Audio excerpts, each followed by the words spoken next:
Hello, and welcome again to a session on the Introduction to Classroom Management. This is the second of a two-part series. In our last segment, we looked at some foundational principles, particularly from a Christian perspective, and the importance of taking positive steps to avoid problems in classroom discipline. If you have not watched that video, I would encourage you to go back and watch that because it provides some foundation for what we will be talking about in this lesson. So now let's look at some other important issues in the area of classroom management. First, let's talk about rules. Now, if you do any reading or studying in classroom management, you're going to hear about rules and the importance of setting up classroom rules. One thing that is popular is to have the students get together with you at the beginning of the year and have the students decide on what the classroom rules are going to be. That they will sit and discuss, and you help them to come up with the rules for the class. I think this is a stupid idea. I do not advocate it. I think it's foolish. For one thing, particularly on a high school level, as we're talking about, students know how they're supposed to behave. They know what the rules should be. They know what rules you expect of them. And they know what rules you're not going to allow them to come up with. It doesn't matter if they were unanimously to choose to have a rule that they can get up and stand on top of their desks and dance while you are teaching. They know you would not approve that rule. They're going to come up with the rules that everybody understands. Raise your hand before talking. Don't get out of your seat without permission. The same type of things they've had drilled into their heads for years. So it's foolish to think that you are having the students decide on their own classroom rules, besides the fact that I don't think that's a Christian perspective to begin with. But the whole idea of rules, I'm not big on having a whole bunch of rules in class. It shouldn't be the focus of your classroom. Don't beat the kids up with, okay, here are the classroom rules. Here's the 25 rules we have, memorize them. Instead, focus on telling the students your expectations for them, that you expect them to come to class to learn. You expect them to come to class to work. You expect them to be respectful of you and of others. Things like this, broad principles, focus on these rather than on a list of rules. Besides, in high school, I think rules are less prominent. Again, they know how to raise their hands. They know they can't just get up and walk around. Students know how to behave, so you don't need to have a lot of rules on this level. The ones that you do have, there should be few but essential rules. Things that students must do, especially for your class, that might be different than others. If you're a math teacher, you might have a rule, bring your calculator to class every day. And maybe you post that on your classroom wall, but to remind them to bring your calculator to class every day. Or maybe you say homework is due at the beginning of class and not at the end of class. So that they realize that if you say the assignment is due Friday, they can't come in on Friday and expect to work on it during class, or they can't turn it in at 11:59 Friday night and say, well, I turned it in on Friday. This just specifies how you're going to accept work. So you may have some things like this that might be more specific for your class. Be careful that you consistently enforce these rules. If you say bring your calculator to class every day, you need to be ready to check that. You need to see, do they have their calculator? And if they don't, there's some type of consequence involved. We'll talk about consequences shortly. But be sure you consistently enforce them. If you let them get by one day without bringing their calculator, the next day a few more of them are not going to bring it, and pretty soon nobody's going to have their calculator, and when they need it, they'll have to go back to their lockers to get it. So be consistent. Also, be sure your rules are consistent with school policies. Don't have a rule that's contrary to school policy. For example, if your school, like ours does, discourages students doing homework on Sunday, then don't have a rule in your class that they have to work on their Spanish vocabulary words every day, including Sunday, and that they have to have their parents sign off every day that they go over their vocabulary. You're having a rule then that goes contrary to a school policy. So check school policies on this. Now, one question in the area of rules is with assigned seating. Should you assign seats for your students or not? There's pros and cons on this.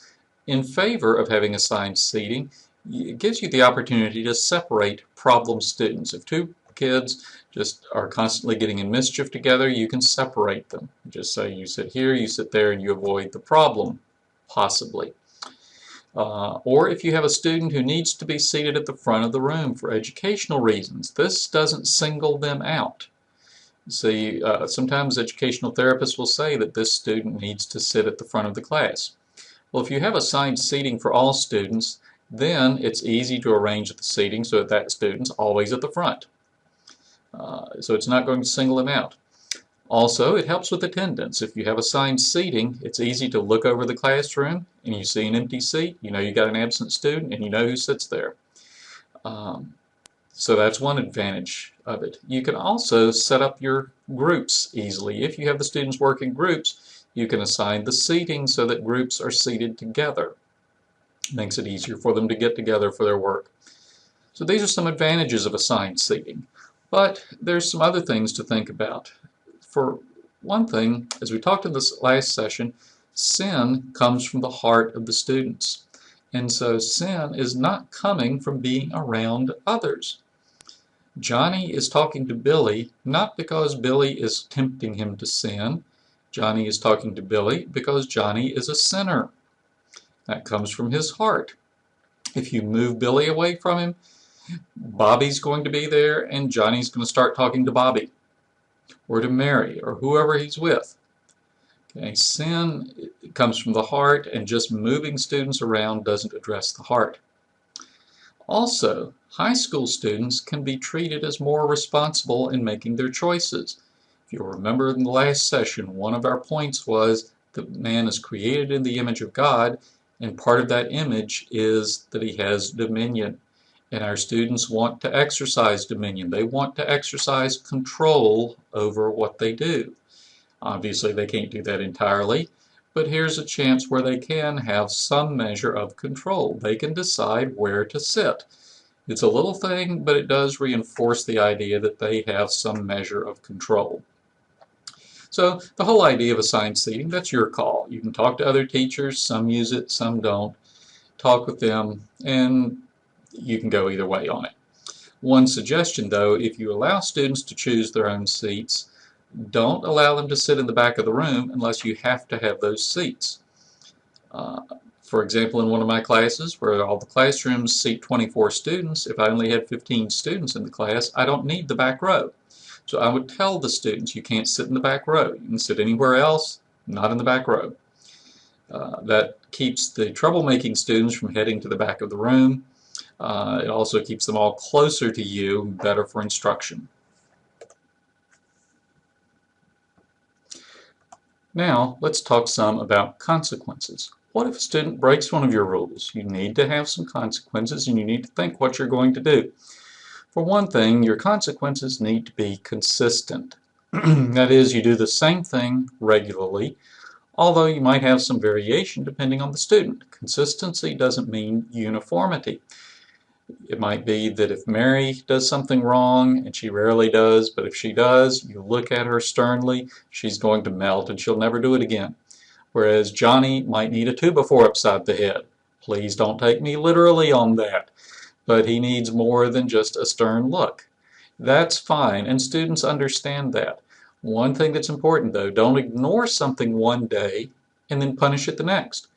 If you've let the students get out of the habit of bringing their calculators, for example, don't just decide one day after you've been a few weeks with that and say, okay, today, if you don't have a calculator, you're going to get some type of punishment. If you haven't been punishing them the last few days, then don't start all at once. Okay? You need to be consistent. Your punishments, your consequences should also be proportional. This is the principle of the punishment fits the crime. If it's a little thing they've done wrong, don't make a big deal out of it. Save your big things like demerits and referrals for big issues. Also, be sure your consequences are consistent with school policies. You need to check the handbooks on this. For example, in our school, we have a policy. The consequence of a student having a cell phone in class is that the teacher confiscates it and gives it to the principal, and then I hold on to it until the end of the day. So the teacher cannot then say in class, okay, in my class, if you have a cell phone, I'm going to take it and I'm going to keep it for a week. That contradicts school policy, so be sure your consequences are in line with what the school has set. Here's some examples of possible consequences. One is you could write an essay about the paper. You could have the student assign an essay and tell them, for example, look up these two proverbs, write them just one time, not a bunch of times, write them one time, and then write a 2-paragraph essay on what the proverbs mean and how you're going to change your behavior. This can be helpful. It gets students thinking about what they've done. But writing an essay is one possible consequence. Another might be to move their seating. Now, I said about assigned seating that that doesn't always work because students are sinful, but at times it might help. I've had occasions when there might be 2 students that I talk to them and they still cannot stop talking to one another, so I just say, you come up here and sit next to me. And they do that for the rest of the day, and generally there's no problem after that, even when they go back to sitting the other place. So you might try that. You can also give private reproof. Pull the student aside, take him outside the room, talk with him there. Okay, so here, these are some things you might think about doing. Then there's a demerit. This is a bit more formal, a bit bigger of an issue. You write the student a demerit. At our school, this gets sent home to the parents. So the parents are now involved. So they see what's going on. But this is for more significant issues. This isn't for the little things. This isn't, okay, he forgot his calculator today. This is more significant things or repeated things. And then there's a referral. This is referring him to the office, where you might send him to the principal's office. This should be your last resort. Realize that the principal is there to support you, but you need to be the first line on classroom management and on student discipline. The students need to see that you are the authority in the classroom and not the principal. And if you are constantly sending students to the principal's office to deal with minor issues, then the students soon realize they don't really have to obey you, they don't have to do anything until you send them to the principal. So you should hold the principal's office and these referrals somewhat as a last resort. If a student does something really major wrong, or if they're repeatedly doing things and the other consequences are not having an effect. So these are some ideas about consequences. Now, you also have procedures in a class. Procedures are different from rules. Okay, rules generally deal with moral issues, things like don't interrupt others and so on. Procedures are just what you need to do for smooth operations of the class. Okay, it's just operational issues, how they hand in papers, that type of thing. If a student talks back to the teacher, then he's sinning. He's not sinning if he doesn't put his name in the right place on the paper. That's just tell him what the right procedure is and have him do it again. That's not an issue of discipline unless you see that he's doing it deliberately just so he can do something wrong. But don't deal with procedures the same way as with rules. But you need to think ahead of time about what your procedures are going to be. For example, you need to have a procedure for how you're going to take roll in the class. Do you call out the names? Do you just look over your seating chart? What do you do for taking roll? Honestly, in a school our size, where your classes are relatively small, taking roll after the first few weeks is relatively easy because you can just see, okay, I know I'm supposed to have 15 students in this class. I've got 15 kids here. Let's go. Everybody's here. Or you have 14 kids in the room and you're supposed to have 15. You say, okay, who's absent? And you just look to see the one that's absent. It doesn't take long at all. But just think ahead of time how you're going to take roll. You also need to come up with a procedure for collecting papers. Do they pass their papers to the front of the room? Do they pass them down to the end of the row? Do you have one student take them up? Do you have a bucket at the front of the room that they have to put them in?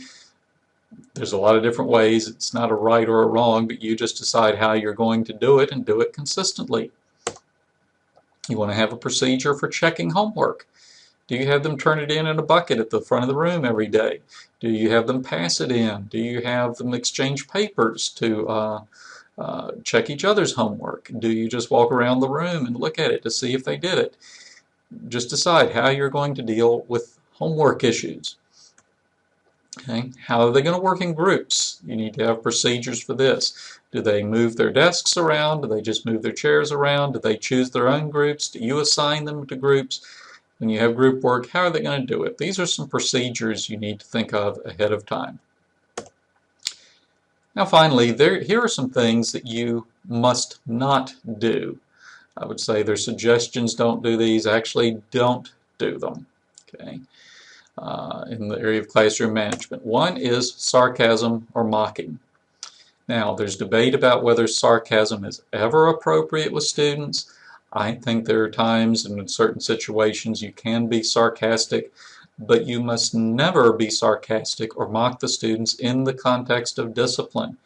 If they've disobeyed, if they've done something wrong, don't ever say something like, "Do you have any working brain cells?"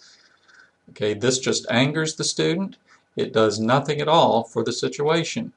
So never be sarcastic in the context of discipline. Don't mock the student in a disciplinary context. Don't yell at the students. Remember the proverb that says a soft answer turns away wrath. Your students can learn very quickly that when you start speaking softly and slowly and deliberately, that you mean business and they had better listen. You can develop that very quickly, and so they will learn that you don't need to raise your voice, that in fact when you get quiet, that's when they're really in trouble. Don't attack the student's character. "Johnny, you're just a lazy liar." Okay. This does nothing except anger the student. Okay, and it doesn't give him any way to solve the problem. Now, it's possible when you're dealing in a discipleship mode, when you're working with a student over a period of time, where you might say, "Johnny, you have a habit of lying when you're accused of doing something wrong." That's something where you can point that out to them, but don't attack his character and just say, "You're just a liar." This doesn't do anything for the students. In a related vein, don't say, "You always do something," or "You never do something." If you're married, you know this doesn't work in your marriage. It doesn't work when dealing with students. If you say, "You always come to class late," well, Johnny knows plenty of times he's not been late to class. Or if you say, "You never turn your work in on time," well, there are plenty of times Johnny has turned his work in on time. So don't use always or never. Your reproof should not be in public. If it's more than just saying, "Johnny, stop talking," you need to do that outside. Don't reprove students. Don't get on their case in front of their peers. Students, especially in high school, want to save face in front of their peers and not be humiliated. So they're going to argue back with you. They're going to try to justify themselves. If you have them by themselves, they're more humble and they're more ready to listen. So don't chastise them in front of others. Get them someplace private. Likewise, don't humiliate the students. Let's say you see two girls passing a note back and forth, so you confiscate it. And maybe you have a rule, which you should not have, but you have a rule that says you're going to read all notes out loud. So you read this note out loud and it says, "I think Johnny is so hot I want to go across the room and kiss him right now." Well, that just humiliates the girl, it humiliates Johnny, it's just not good, and you're going to hear from the girl's parents about that. So don't humiliate the students. Just take up the note. In a situation like that, take up the note, you can glance over it, and if it's something you need to address, talk to the girl after class. Okay, but don't humiliate students. Do not engage in bribery. "Johnny, if you can work today without talking, I'll buy you a Coke at brunch." Johnny should be working without talking whether he gets a Coke or not. He shouldn't be working for the Coke. And then what about all the other students who regularly work without talking? Are you going to buy them all Cokes? And if Johnny does it again tomorrow, you go buy him another one tomorrow. Don't get into bribery. This is not proper for classroom management. Don't compare students with their siblings or with other students. Let's say that you've had Johnny's older sister Mary in class 2 years ago. Don't tell Johnny, you know, your sister Mary never gave me any trouble at all. She always did all of her work. Okay, Johnny probably already resents Mary to some degree if he's a typical younger brother, so don't add to it this way. Or the same thing, Johnny, why can't you work like Mary across the room there? Johnny's going to resent Mary. It's not going to help him. Okay, Johnny is not Mary. So don't compare them to one another. If you're going to compare a student to anybody, compare them to Christ. Compare them to the Word of God, but not to other students. Don't ask a student, why did you do that? Like, why did you throw that pencil at Mary? There's no good answer to that unless Johnny's going to say, I threw it at her because I wanted to. Or I threw it at her because I hoped I'd poke her eye out. He's not going to say that, so he's going to say, I don't know. Now, as you work with students, as you disciple them, there may come a time when you might ask them why they do things. But you're doing this to help them to see their heart. Johnny, why did you think it was appropriate to throw a pencil at Mary? Was that showing something in your heart? Okay, that's a different issue. But when you're in the midst of a rebuke, don't ask why questions. When students misbehave, don't take it personally. They're not misbehaving because they don't like you or they just want to make your life miserable. They misbehave because they have sinful hearts.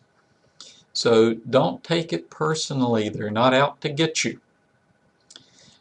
Do not use false praise in your classroom management. False praise is the type of thing you see in some classroom management systems where they say that you need to always praise students and always catch them doing good. So you say things like, class, I like how Mary is working without talking. Now, you're not praising Mary, you're using her to manipulate the other students. This is a stupid thing to do. Don't do it. The kids see through it. Mary knows you're not really praising her. She knows you're using her. And it doesn't do anything for Mary other than bring down persecution on her, because after class the other kids go say, oh, it's Miss Mary, do her work, dork. Okay, don't do this type of thing. If you're going to praise a student, praise them for doing something extraordinary. For example, if Mary cleans up a mess, Billy spilled his drink and Mary goes and gets paper towels and cleans it up without being asked, you can praise her, but praise her, not to the rest of the class, but praise her. Say, Mary, I really appreciate how you did that. I appreciate how you cleaned that up without being asked. That was a big help. Don't point it out to the rest of the class. You can do it in front of the class, but don't point it out and say, does everybody see how Mary cleaned up? Again, that's manipulative. Don't do that. Praise students when they deserve praise. Don't have your students write sentences. Don't have them write 50 times, I will bring my calculator to class. This is a mindless thing. It serves no purpose at all. They don't even have to think about doing it, because the student's going to write I 50 times, then will bring 50 times, and so on. And so it doesn't do any good at all. Don't have them write sentences. Don't lower their grade for discipline. If they have an A in their class, but you say, well, you know, this kid talked a lot, I'm going to lower it to a B, that you cannot do that. Now, it could be that a portion of their grade is a participation grade. Maybe 10% of their grade is participation. Spell out what you're looking for there. Are you looking for them to bring everything they need to class every day, like, again, the calculator? If they don't bring the calculator to class, they're not able to participate as they should, so their participation grade is lowered. That's fine. Spell that out. But don't use it as a catch-all for discipline. Okay. There's specific things that may affect their class participation that can be graded down. But don't just lower the grade for discipline in general. Now, I hope these 2 sessions have been helpful to you. Again, they've been focused for beginning teachers, but I think more experienced teachers may find some ideas as well. So if you have any questions, feel free to email me at the email address on your screen. And I hope it's been helpful for you, and thank you for watching.